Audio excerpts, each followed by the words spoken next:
I want to help you cure your slice out there on the golf course. For right-handed players,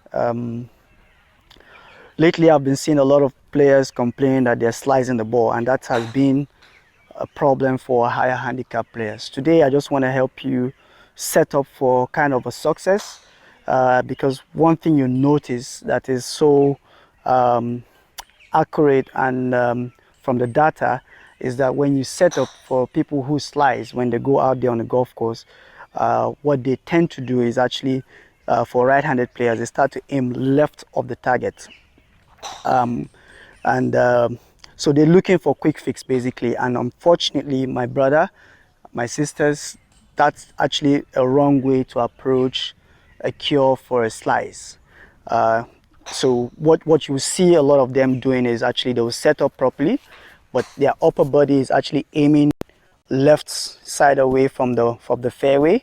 But what is what baffled me most is that the club face still remains pointing at the fairway. So the club face is aiming at the fairway, your upper body is aiming left side of the fairway. So that explains why your ball will start from where your body direction is aiming, and most time it will end opposite of where the club face is pointing.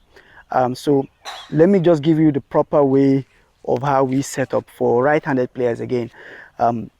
So if you just follow how I'm standing, Shalom, just come a little bit more this way. Just come, keep coming, keep coming. So from this angle, what you will notice is I'm trying to make sure that my shoulder, my knee, and my toes are kind of parallel to the target, right? So I'm not gonna get my shoulder pointing left of the fairway while my feet and my club face is kind of aiming the fairway, right? So we want to actually get your shoulder, your knee, and your toes to be square to the target. Now, the easy way to achieve that, right, after setting up,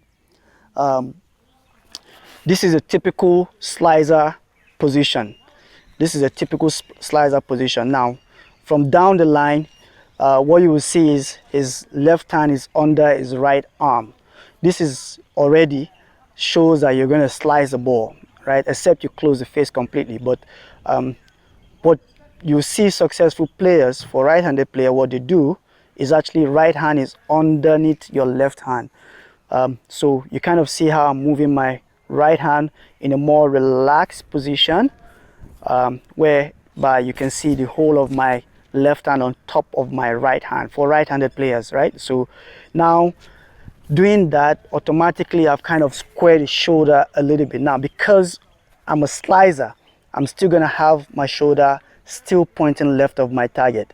Now what I would try to encourage players is, for slicers to cure it, try and get your shoulder aiming right side of the fairway, not left side of the fairway, but right side of the fairway. So you're going to intentionally tilt your shoulder a little bit more right. Now when you do that, this feels like I'm exaggerating it, but this is what you want to practice. Over time, it's just going to fall into the right slot. But this shows that you're actually trying to cure your slice, compared to you just staying in this position where your right hand is over your left hand. So you want to relax your right hand. From down the line, they should be able to see your left hand completely. Then you're going to intentionally get your left shoulder pointing at the right side of the fairway. When you do this and you just swing, now this is actually shows that I'm trying to cure my slice. This is the actual way to set up to cure your slice, not that. So you do this and you try to make sure that your right hand remains underneath your left hand. Then you go fire it up. You're never going to go right, or even though I fall off, but you're never going to go right. All right, let's go.